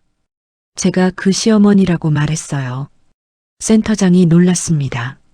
하지만 저는 아무것도 안 했다고 그냥 나온 것뿐이라고 말했어요. 센터장이 제 손을 잡았습니다. 당연히 제 잘못이 아니라고 말했어요. 여기서 정말 잘하고 계시고 아이들도 저를 너무 좋아한다고 했습니다. 그 말에 위로가 됐습니다. 하지만 밤에 혼자 있을 때면 생각이 복잡했어요. 며느리의 학원이 망하고 있다는 사실. 제가 직접적으로 뭘 한 건 아니지만 결과적으로 이렇게 됐습니다. 남편의 노트북을 켰습니다. 교육재단 서류를 다시 봤어요. 예금증서 파일도 열어봤죠. 그때 새로운 폴더 하나를 발견했습니다. 폴더 이름은 신고였어요. 클릭하자 문서 파일이 나왔습니다. 교육청에 제출한 신고서였어요. 날짜를 보니 남편이 돌아가시기 2주 전이었습니다. 신고 내용을 읽었습니다. 수원 소재 영어학원의 불법 강사 채용건, 자격증 미소지자를 강사로 고용한 사실, 구체적인 증거까지 첨부되어 있었어요. 며느리의 학원이었습니다. 남편이 신고한 거였어요. 제가 아들 집에 들어가기 전부터 남편은 알고 있었던 겁니다. 며느리의 학원이 불법으로 운영되고 있다는 걸요. 왜 신고했을까? 왜 아무 말도 하지 않았을까? 파일 끝에 남편의 메모가 있었습니다. 당신이 이 파일을 보고 있다면 이미 많은 일을 겪었을 거라고 적혀 있었어요. 미안하다고요.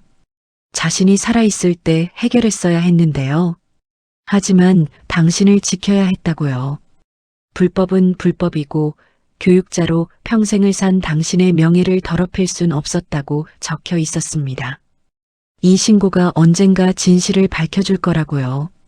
눈물이 흘렀습니다. 남편이 저를 지키려고 했던 거였어요. 제가 비난받지 않도록, 제 명예가 더럽혀지지 않도록 노트북을 끄고 한참을 울었습니다. 다음 날 센터에 나갔을 때 아이들이 반겼습니다. 어제 숙제 다 했다고 이것 좀 봐달라고 말했어요. 아이들의 밝은 목소리에 마음이 따뜻해졌습니다. 한 아이가 저를 올려다보며 물었습니다. 선생님, 교감 선생님 맞으시죠? 그렇다고 대답했어요. 아이들이 신기해했습니다. 자기들이 진짜 교감 선생님한테 배우는 거냐고 물었어요. 저는 웃으며 고개를 끄덕였습니다. 그때 깨달았습니다. 여기서 저는 간섭하는 시어머니가 아니었습니다. 짐이 되는 엄마도 아니었어요. 그저 아이들을 가르치는 선생님이었죠. 잊고 있던 제 자존이 되살아났습니다. 35년 교직 생활이 헛되지 않았어요. 여기, 이 작은 센터에서 제 경험이 빛을 발하고 있었습니다. 오후 수업을 마치고 센터장과 차를 마셨어요. 학부모들이 제 칭찬을 엄청 한다고 말했습니다. 아이들 실력이 늘었다고요. 제 덕분이라고요. 그 말이 가슴에 와닿았습니다. 집으로 돌아가는 길 하늘을 올려다봤어요. 저녁 노을이 아름다웠습니다. 고시원 방에 들어와 벽에 붙인 하윤이 그림을 봤습니다. 언젠가 손녀를 다시 만날 날이 올 거였어요. 그때 저는 더 당당한 모습으로 아이를 안아줄 수 있을 것 같았습니다. 창밖을 보니 달이 떠올랐습니다. 며느리의 학원은 곧 폐원될 거였어요. 하지만 그건 제 잘못이 아니었습니다. 남편의 신고도 학부모들의 선택도요. 진실은 오래 숨길수록 더 크게 드러나는 법이었습니다. 그리고 저는 이제 제 길을 걷고 있었어요. 센터 생활이 한 달째 접어들었습니다. 아이들과의 시간은 제게 새로운 활력을 주었어요. 매일 아침 일찍 일어나 센터로 향하는 발걸음이 가벼웠습니다. 고시원 방으로 돌아와서도 다음날 가르칠 내용을 준비했죠. 남편 사진 앞에서 혼자 중얼거리며 수업 계획을 세웠어요. 어느 목요일 오후였습니다. 아이들과 영어 단어를 복습하고 있었어요. 창밖으로 가을 햇살이 부드럽게 들어왔습니다. 평화로운 시간이었죠. 그때 제 핸드폰이 울렸습니다. 모르는 번호였어요. 받자마자 급한 목소리가 들렸습니다. 아들 재민이었어요. 손녀 하윤이가 다쳤다고 지금 병원에 있다고 말했습니다. 심장이 멎는 것 같았습니다. 어느 병원이냐고 물으니 수원 소재 대학병원이라고 했어요. 교통사고였다고 했습니다. 횡단보도를 건너다가 차에 치였다고요. 엄마, 빨리 와주세요. 아들의 목소리가 떨리고 있었습니다. 센터장에게 급한 일이 생겼다고 말했어요. 손녀가 다쳤다고 병원에 가봐야 한다고 했습니다. 센터장은 얼른 가보라며 걱정스러운 표정을 지었어요. 버스를 타고 수원으로 향했습니다. 1시간이 넘는 시간이었지만 영원처럼 느껴졌어요. 창밖 풍경이 눈에 들어오지 않았습니다. 손녀 얼굴만 떠올랐죠. 아이의 웃음, 작은 손, 할머니라고 부르던 목소리. 병원에 도착했습니다. 응급실로 뛰어갔어요. 대기실에 아들과 며느리가 앉아 있었습니다. 며느리의 얼굴이 창백했어요. 눈이 퉁퉁 부어 있었죠. 아들이 저를 보더니 일어났습니다. 엄마, 하윤이는 지금 치료 중이라고 했어요. 다행히 생명에는 지장이 없지만 다리 골절상이 심하다고 했습니다. 수술이 필요할 수도 있다고요. 며느리는 고개를 숙인 채 울고 있었습니다. 저는 그 옆에 조용히 앉았어요. 아무 말도 하지 않았습니다. 그저 함께 기다렸죠. 1시간쯤 지났을 때 의사가 나왔습니다. 다리 골절이 심해서 수술을 해야 한다고 했어요. 다행히 머리나 장기 쪽에는 이상이 없다고 했습니다. 하지만 수술비와 입원비가 상당할 거라고 말했어요. 아들의 얼굴이 어두워졌습니다. 며느리는 계속 울기만 했어요. 자기 잘못이라고 학원 일 때문에 아이를 제대로 못 챙겼다고 중얼거렸습니다. 수술 동의서에 사인이 필요했습니다. 아들이 떨리는 손으로 서명했어요. 하윤이가 수술실로 들어갔습니다. 빨간 불이 켜졌어요. 수술 중이라는 표시였죠. 저희는 그 앞에서 기다렸습니다. 시간이 더디게 흘렀어요. 2시간쯤 지났을 때 불이 꺼졌습니다. 의사가 나와 수술이 잘 됐다고 말했어요. 회복실에서 깨어나면 병실로 옮길 거라고 했습니다. 며느리가 주저앉으며 울었습니다. 저는 화장실로 갔어요. 거울 앞에 섰습니다. 제 얼굴이 창백했어요. 손을 씻으며 깊게 숨을 들이쉬었습니다. 1시간 후 하윤이가 병실로 옮겨졌습니다. 작은 몸이 침대에 누워 있었어요. 다리에는 깁스가 되어 있었고 팔에는 링거가 꽂혀 있었습니다. 얼굴에 멍이 들어 있었죠. 저는 침대 옆에 서서 아이를 내려다봤습니다. 하윤이가 천천히 눈을 떴어요. 초점이 없는 눈동자가 천장을 향했다가 천천히 주변을 둘러봤습니다. 그리고 저를 봤어요. 할머니, 작은 목소리였습니다. 그래. 하윤아 할머니야. 손녀의 손을 잡았습니다. 차가웠어요. 하윤이가 약하게 손가락을 움직였습니다. 다리가 너무 아파요. 그래. 많이 아프지? 곧 나을 거야. 할머니가 여기 있어. 며느리가 반대편에서 손녀의 손을 잡았어요. 눈물이 뺨을 타고 흘러내렸습니다. 아들은 창가에 서서 밖을 바라보고 있었어요. 어깨가 떨리고 있었죠. 밤이 되었습니다. 간호사가 보호자 한 명만 병실에 남으라고 했어요. 며느리가 남기로 했습니다. 아들과 저는 병원 로비로 나왔어요.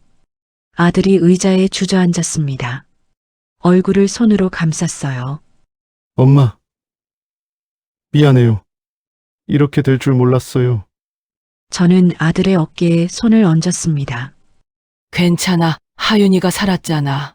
수술비가, 입원비도 아들의 목소리가 떨렸습니다. 회사 구조조정으로 월급이 줄었다고 했어요. 며느리의 학원은 이미 문을 닫았고요. 돈이 없다고 했습니다. 저는 잠시 침묵했습니다. 남편이 남긴 재단 예금이 떠올랐어요. 10억 원. 하지만 그건 장학금을 위한 돈이었습니다. 함부로 쓸 수 없는 돈이었죠. 하지만 지금 당장 손녀가 아픕니다. 내가 알아볼게. 아들이 저를 봤어요. 엄마, 더 이상 부담 드리고 싶지 않아요. 괜찮아. 할머니로서 할 수 있는 일이야. 그날 밤 근처 찜질방에서 잤습니다. 새벽에 잠이 깼어요. 핸드폰을 켜서 은행 앱을 열었습니다. 남편이 남긴 재단 계좌 정보가 있었죠. 로그인을 시도했지만 비밀번호를 몰랐습니다. 고시원으로 돌아가야 했습니다. 노트북에 정보가 있었으니까요. 아침 일찍 버스를 타고 고시원으로 향했어요. 방에 들어가 노트북을 켰습니다. 재단 파일을 열었죠. 계좌 정보와 비밀번호가 적혀 있었어요. 은행에 갔습니다. 창구 직원에게 예금 증서를 보여줬어요. 제 명의로 된 계좌였습니다. 일부를 인출하고 싶다고 말했죠. 직원이 확인하더니 잠시 기다려달라고 했습니다. 지점장이 나왔어요. 이 계좌는 재단 명의로 묶여 있어서 함부로 인출할 수 없다고 했습니다. 재단 설립 승인이 나야 사용 가능하다고요. 막막했습니다. 급한 일이 생겼습니다. 손녀가 다쳐서 수술비가 필요해요. 지점장이 난처한 표정을 지었어요. 규정상 어렵다고 했습니다. 하지만 담보대출은 가능하다고 말했어요. 예금을 담보로 돈을 빌릴 수 있다고요. 대출 서류를 작성했습니다. 5천만 원을 빌렸어요. 이자가 붙겠지만 지금은 그게 중요하지 않았습니다. 통장에 돈이 들어왔어요. 다시 병원으로 향했습니다. 오후쯤 도착했어요. 병실로 갔습니다. 하윤이는 잠들어 있었고 며느리는 의자에 앉아 멍하니 창밖을 보고 있었어요. 아들은 복도에 있었습니다. 아들에게 돈을 건넸어요. 일단 수술비랑 입원비 먼저 내. 엄마, 이게 어디서 난 돈이에요? 걱정 마. 할머니로서 손녀한테 줄 수 있는 돈이야. 아들이 고개를 숙였습니다. 원무과에서 수술비와 입원비를 냈어요. 영수증을 받아들고 병실로 돌아왔습니다. 하윤이가 깨어나 있었어요. 할머니, 또 왔어요? 그래, 할머니가 하윤이 보고 싶어서 왔지. 손녀가 약하게 웃었습니다. 그 웃음에 가슴이 뭉클했어요. 며느리가 저를 봤습니다. 처음으로 눈을 마주쳤어요. 며느리의 눈에 눈물이 고였습니다. 입술이 떨렸죠. 어머니, 저는 고개를 끄덕였습니다. 하윤이 잘 챙겨. 며느리가 고개를 숙였어요. 어깨가 떨렸습니다. 저는 하윤이 머리를 쓰다듬었어요. 할머니는 이제 갈게. 하윤아, 얼른 나아야 해. 할머니, 언제 또 와요? 할머니 곧 다시 올게. 밥 잘 먹고 있어. 병실을 나왔습니다. 복도를 걷는데 뒤에서 며느리의 목소리가 들렸어요. 어머니, 돌아봤습니다. 며느리가 복도 끝에 서 있었어요. 천천히 다가왔습니다. 제 앞에 섰어요. 그리고 무릎을 꿇었습니다. 어머니. 죄송해요. 정말 죄송합니다. 며느리가 바닥에 이마를 대고 울었습니다. 저는 그 모습을 내려다봤어요. 복잡한 감정이 밀려왔습니다. 분노, 안타까움, 연민.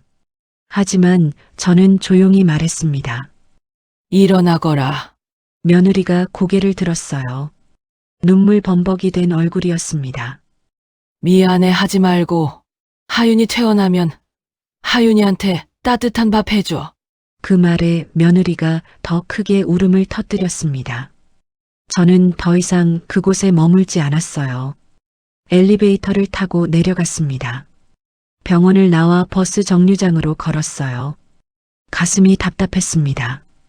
손녀의 아픈 모습, 며느리의 무릎 꿇은 모습, 아들의 초췌한 얼굴, 모든 게 머릿속을 맴돌았어요. 버스에 올라 창밖을 봤습니다. 세상은 여전히 돌아가고 있었어요. 사람들은 웃고 걷고 살아가고 있었죠. 저도 계속 살아가야 했습니다. 고시원에 도착했습니다. 방 안으로 들어와 침대에 앉았어요. 남편 사진을 봤습니다. 여보, 제가 잘한 걸까요? 사진 속 남편은 여전히 미소 짓고 있었습니다. 노트북을 켰어요. 재단 서류를 다시 봤습니다. 남편의 메모를 읽었죠. 더 많은 아이들이 배울 수 있도록. 그게 우리가 남길 수 있는 마지막 선물이라고 적혀 있었어요. 하지만 지금 제 손녀가 다쳤습니다. 가족이 어려움에 처했어요. 재단도 중요하지만 가족도 중요했습니다. 창밖을 보니 해가 지고 있었어요. 노을이 아름다웠습니다. 핸드폰이 울렸습니다. 아들 재민이었어요. 문자 메시지였어요.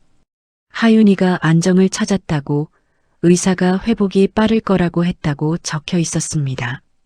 그리고 마지막 문장. 엄마, 정말 고맙습니다. 사랑합니다. 눈물이 났습니다. 오랜만에 듣는 말이었어요. 사랑한다는 말. 저는 그 문자를 오래 바라봤습니다. 밤이 깊어갔습니다. 복도에서 발소리가 들렸어요. 옆방에서 텔레비전 소리가 들렸죠.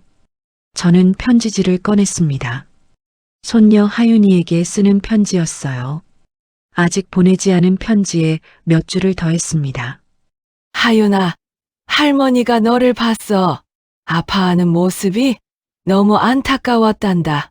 하지만 넌 용감했어. 할머니는 내가 자랑스러워. 얼른 나와서 다시 뛰어놀 수 있기를 바래.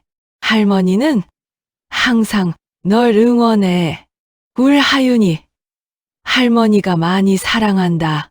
편지를 접어 서랍에 넣었습니다. 침대에 누워 천장을 봤어요. 오늘 일어난 모든 일들이 떠올랐습니다. 하지만 가장 먼저 떠오른 건 하윤이의 작은 목소리였어요. 할머니라고 부르던 그 목소리. 그 목소리 하나로 저는 모든 걸 견딜 수 있었습니다. 하윤이 사고 후 일주일이 지났습니다. 매일 병원과 센터를 오갔어요. 아침에는 센터에서 아이들을 가르치고 저녁에는 병원으로 향했습니다. 하윤이는 빠르게 회복하고 있었어요. 손녀의 밝은 웃음이 조금씩 돌아왔죠. 며느리는 변했습니다. 병실에서 만날 때마다 조심스럽게 저를 대했어요. 눈을 마주치려 하지 않았지만 예전처럼 차갑지는 않았습니다. 아들은 여전히 미안한 표정이었고요. 어느 날 오후 센터에서 수업을 마치고 있을 때였습니다. 센터장이 급하게 달려왔어요. 교육청에서 전화가 왔다고 했습니다. 저를 찾는다고요. 가슴이 철렁했습니다. 사무실로 가서 전화를 받았어요. 교육청 담당자라고 자신을 소개했습니다. 수원 소재 영어학원 불법 운영 건으로 조사 중인데 제 이름이 관련 서류에 나왔다고 했어요. 남편이 제출한 신고서였습니다. 담당자는 제가 신고인의 배우자이고 또한 해당 학원 원장의 시어머니라는 사실을 확인했습니다. 혹시 이 건에 대해 아는 게 있냐고 물었어요. 저는 잠시 침묵했습니다. 남편이 신고한 사실을 알고 있다고 말했어요. 하지만 제가 직접 신고한 건 아니라고 남편이 돌아가시기 전에 한 일이라고 설명했습니다. 담당자는 이해한다고 했어요. 다만 절차상 제 진술이 필요하다고 했습니다. 교육청으로 한번 방문해달라고 요청했죠. 전화를 끊고 한참을 멍하니 앉아 있었습니다. 센터장이 괜찮냐고 물었어요. 사정을 간단히 설명했습니다. 며느리가 운영하던 학원이 불법으로 적발됐고 제 남편이 신고했다는 사실을요. 센터장은 놀란 표정이었지만 이해한다고 했어요. 어떤 선택을 하든 응원하겠다고 말했습니다. 다음 날 교육청을 방문했습니다. 담당자가 저를 작은 회의실로 안내했어요. 책상 위에는 두꺼운 서류 파일이 놓여 있었습니다. 남편이 제출한 신고서와 증거 자료들이었죠. 담당자가 설명했습니다. 학원은 자격증 없는 강사를 고용했고 허위 광고를 했으며 수강료 환불 규정을 위반했다고 했어요. 조사 결과 모든 게 사실로 확인됐다고 했습니다. 학원 폐쇄 명령이 내려질 거라고요. 제가 이 사실을 알고 있었냐고 물었습니다.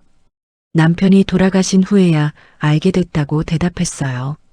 남편의 노트북에서 파일을 발견했다고 말했습니다. 담당자는 고개를 끄덕였어요. 제 진술을 기록하고 서명을 요청했습니다. 저는 떨리는 손으로 서명했어요. 혹시 며느님께서 이 사실을 아시나요? 담당자가 물었습니다. 아직 모를 겁니다. 곧 알게 되실 거예요. 폐쇄 명령서가 발송될 예정이니까요. 교육청을 나왔습니다. 버스 정류장에서 버스를 기다리며 하늘을 봤어요. 구름이 빠르게 흘러가고 있었습니다. 며느리가 이 사실을 알면 어떻게 될까? 제가 고발했다고 오해할까? 머릿속이 복잡했습니다. 사흘 후 아들 재민이에게서 전화가 왔습니다. 목소리가 떨리고 있었어요. 교육청에서 학원 폐쇄 명령서가 왔다고 했습니다. 며느리가 충격을 받아 쓰러졌다고요. 병원으로 가보니 며느리는 손녀 하윤이 병실 옆 침대에 누워 있었습니다. 과로와 스트레스로 쓰러진 거였어요. 링거를 맞고 있었죠. 아들은 두 사람 사이에 앉아 난처한 표정을 짓고 있었습니다. 저는 조용히 병실 밖으로 나왔어요. 복도 끝 창가에 서서 밖을 바라봤습니다. 낙엽이 바람에 날리고 있었어요. 한참 후 아들이 나왔습니다. 제 옆에 섰어요. 한동안 아무 말도 하지 않았습니다. 엄마, 아들이 입을 열었어요. 소연이가 엄마가 신고했다고 생각해요.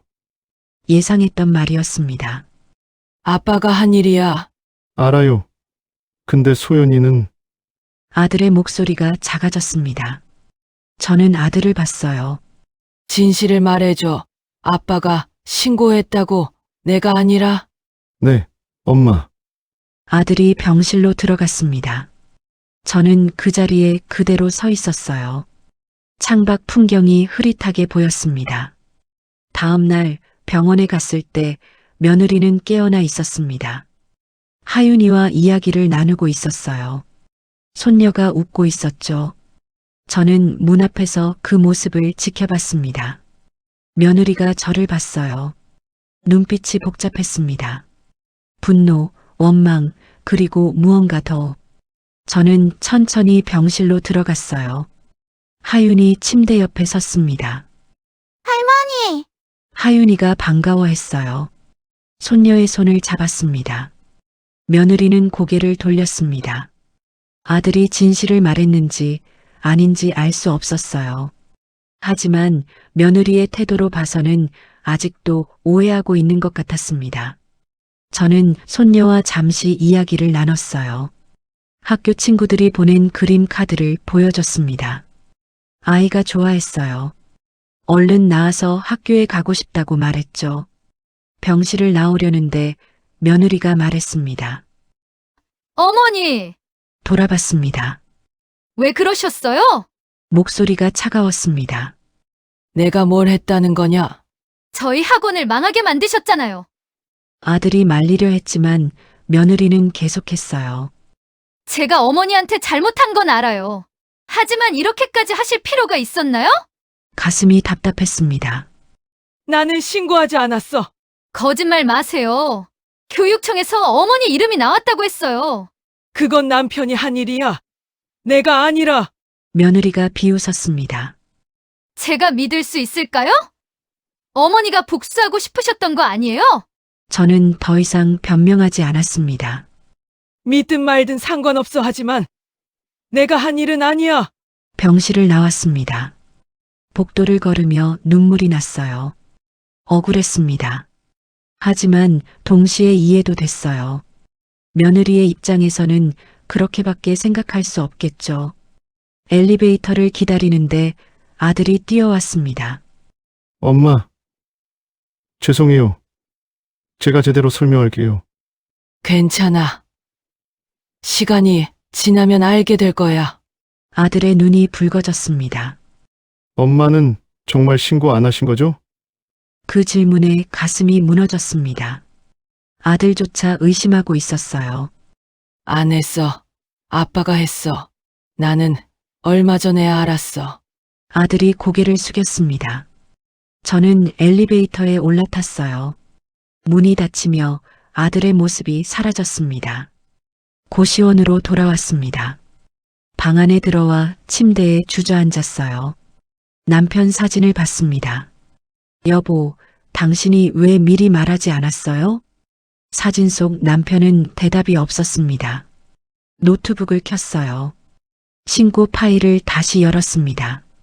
남편의 메모를 읽고 또 읽었어요. 당신을 지켜야 했다고, 당신의 명예를 더럽힐 순 없었다고 적혀 있었습니다. 남편은 저를 지키려 했어요. 하지만 결과적으로 저는 오해를 받고 있었습니다. 창밖을 보니 밤이었습니다. 며칠 후 센터에서 한 학부모를 만났습니다. 수원에서 온 학부모였어요. 며느리의 학원이 완전히 문을 닫았다고 말했습니다. 원장이 사라졌다고요. 학부모들은 환불도 못 받았다고 했어요. 가슴이 아팠습니다. 며느리가 얼마나 힘들까? 학원을 잃고 빚만 남았을 텐데. 하지만 그건 며느리가 선택한 길이었습니다.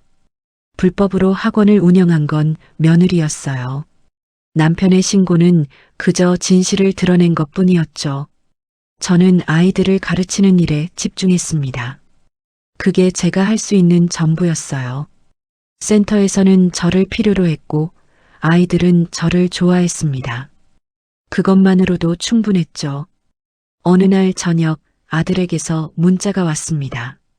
하윤이가 퇴원했다고요. 집으로 돌아갔다고 했습니다. 며느리도 회복했다고요. 그리고 마지막 문장. 엄마, 소연이가 이제 이해했어요. 아빠가 하신 일이라는 거요. 조금 안도됐습니다. 하지만 여전히 마음 한구석이 무거웠어요. 며느리가 진심으로 이해했을까? 아니면 그냥 받아들인 것뿐일까? 알 수 없었습니다. 밤에 혼자 앉아 생각했어요. 진실은 오래 숨길수록 더 크게 드러난다고 했습니다. 며느리의 불법 운영도 남편의 신고도 모든 게 결국 드러났어요. 하지만 그 과정에서 많은 것들이 부서졌습니다. 가족의 신뢰, 관계, 그리고 각자의 삶. 창밖을 보니 달이 떠 있었습니다.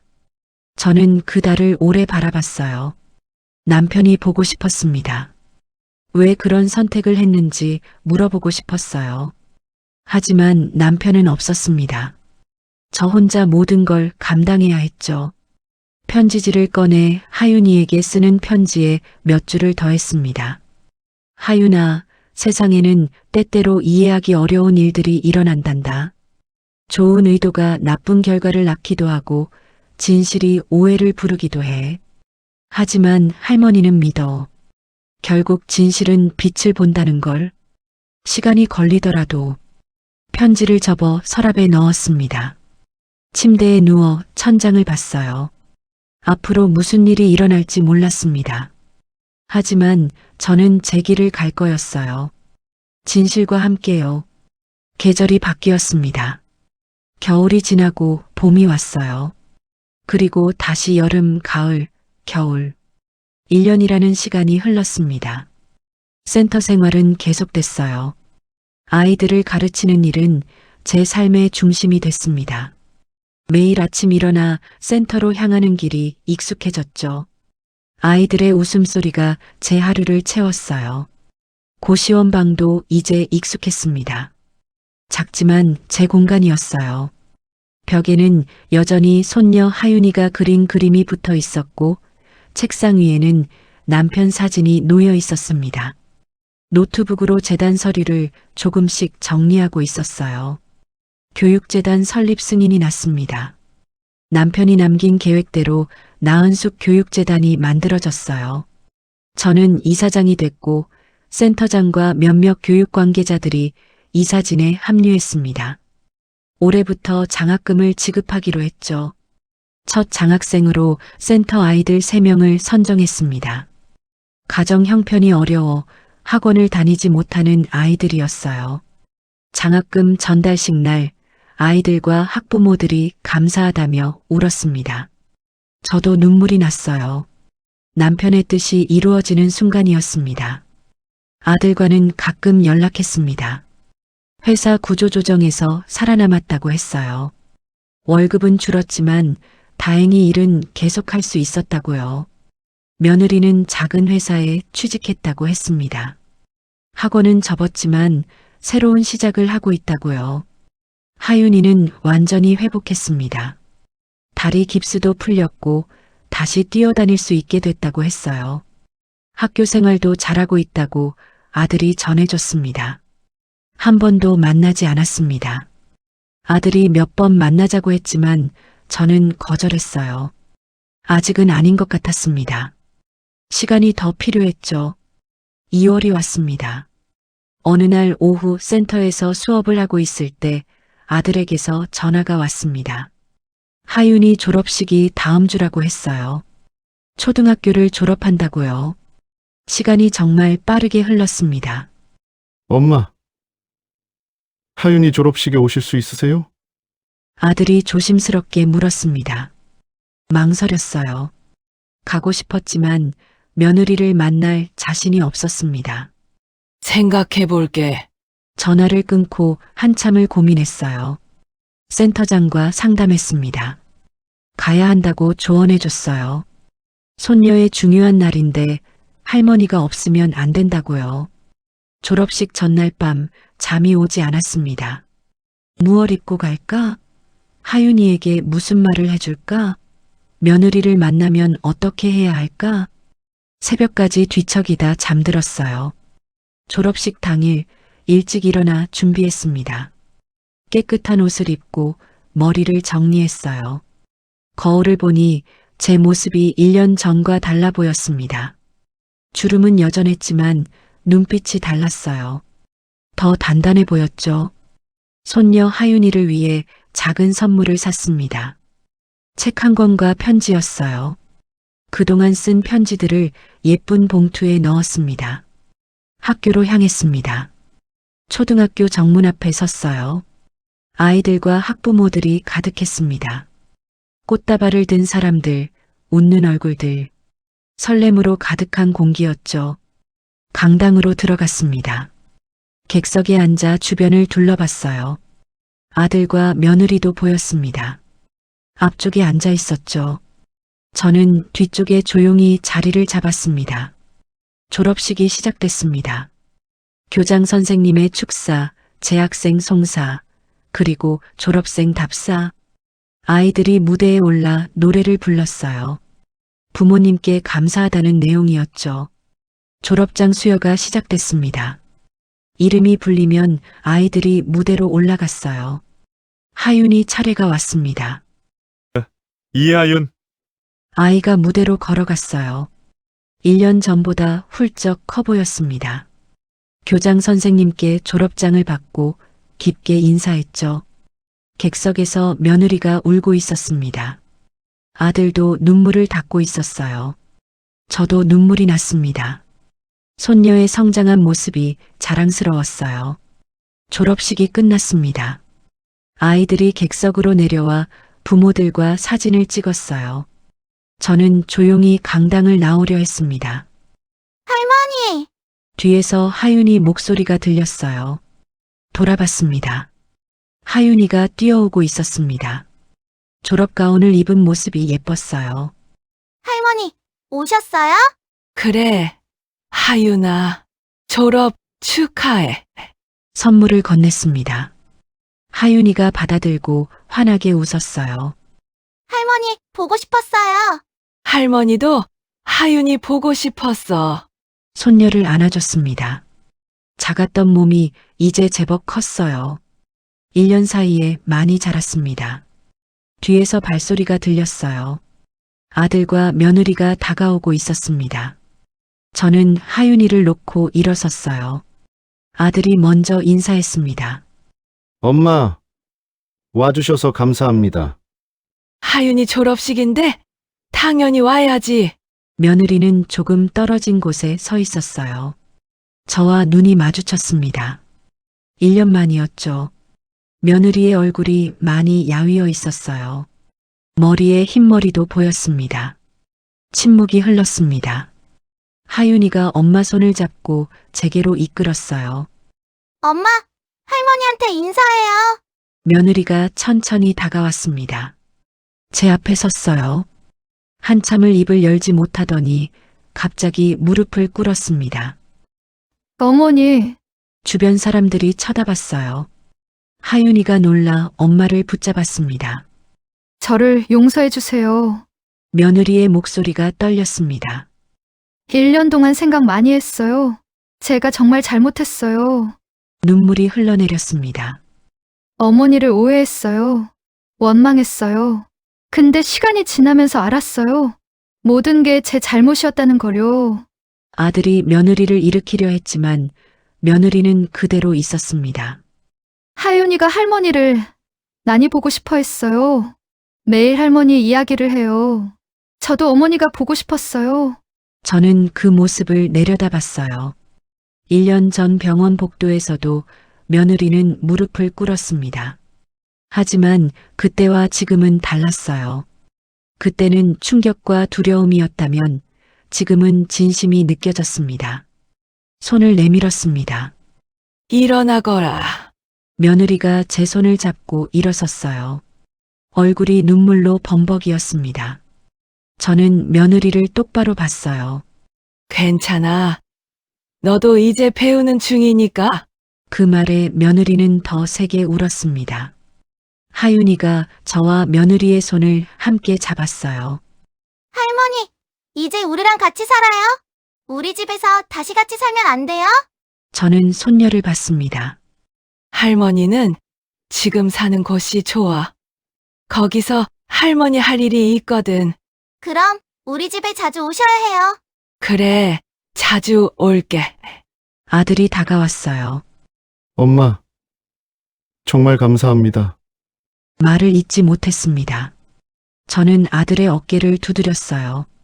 다 지난 일이야. 이제 앞으로 잘하면 돼. 강당 밖으로 나왔습니다. 햇살이 따사로웠어요. 봄바람이 불었습니다. 교정에서 아이들이 웃으며 뛰어다녔죠.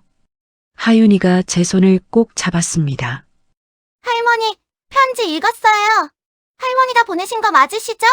그래, 하윤이한테 직접 주려고 모아뒀지.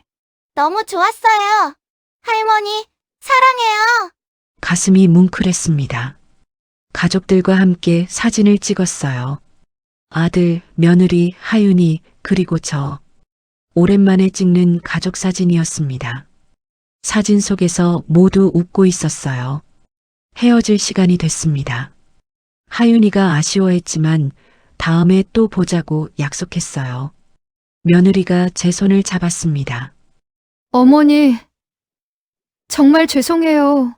그리고 감사해요. 잘 살아야 해. 하윤이도 잘 키우고. 네, 어머니. 버스 정류장으로 걸어갔습니다. 뒤돌아보니 세 사람이 손 흔들고 있었어요. 저도 손을 흔들었습니다. 버스에 올라 창밖을 봤습니다. 1년이라는 시간이 많은 걸 바꿨어요. 저도 며느리도 아들도 하윤이도 모두 달라졌습니다. 고시원으로 돌아왔습니다. 방 안으로 들어와 침대에 앉았어요. 남편 사진을 봤습니다. 여보, 다 잘 됐어요. 걱정 마세요. 사진 속 남편이 웃고 있었습니다. 노트북을 켰어요. 재단 홈페이지를 열었습니다. 올해 장학생 모집 공고가 올라가 있었어요. 벌써 많은 신청서가 들어왔다고 센터장이 연락해줬습니다. 남편의 꿈이 현실이 되고 있었습니다. 창밖을 보니 해가 지고 있었어요. 노을이 아름다웠습니다. 67년을 살아왔습니다. 그중 가장 힘들었던 1년이 지나갔어요. 하지만 동시에 가장 의미 있는 1년이기도 했습니다. 가르치는 인생이 아니라 배우는 인생으로 살아왔습니다. 손녀에게 쓴 편지의 마지막 문장이 떠올랐어요. 인생은 가르치는 일보다 배우는 일이 더 많다고 썼었죠. 그 말이 이제야 진짜 이해됐습니다. 저는 아직 배우고 있었어요. 용서하는 법, 다시 시작하는 법, 혼자 서는 법. 그리고 가장 중요한 건 나 자신으로 사는 법이었습니다. 교감 선생님이 아니라 시어머니도 아니라 그냥 나은 숙으로요. 침대에 누워 천장을 봤습니다. 내일도 센터에 갈 거예요. 아이들을 가르칠 거고 웃을 거고 살아갈 겁니다. 그게 제 인생이었습니다. 작지만 확실한 제 인생이요. 눈을 감았습니다. 평화로웠습니다. 67년을 살면서 깨달았습니다. 인생은 가르치는 것보다 배우는 것이 더 많다는 걸요. 존엄은 누군가의 인정에서 오는 게 아닙니다. 작은 고시원 방에서도 당당하게 자신의 길을 걷는 데서 옵니다. 제 가치는 제가 만드는 것이었어요. 용서는 상대를 위한 것이 아니라 나를 위한 것입니다. 원망을 내려놓는 순간 비로소 자유로워질 수 있었죠. 그리고 가장 중요한 건 언제든 다시 시작할 수 있다는 것입니다. 67세에도 고시원 방에서도 저는 새로운 삶을 시작했습니다. 여러분도 기억하세요. 당신의 인생은 끝나지 않았습니다. 지금 이 순간도 새로 시작할 수 있습니다. 여러분의 빛나는 내일을 응원합니다. 시청해주셔서 감사합니다.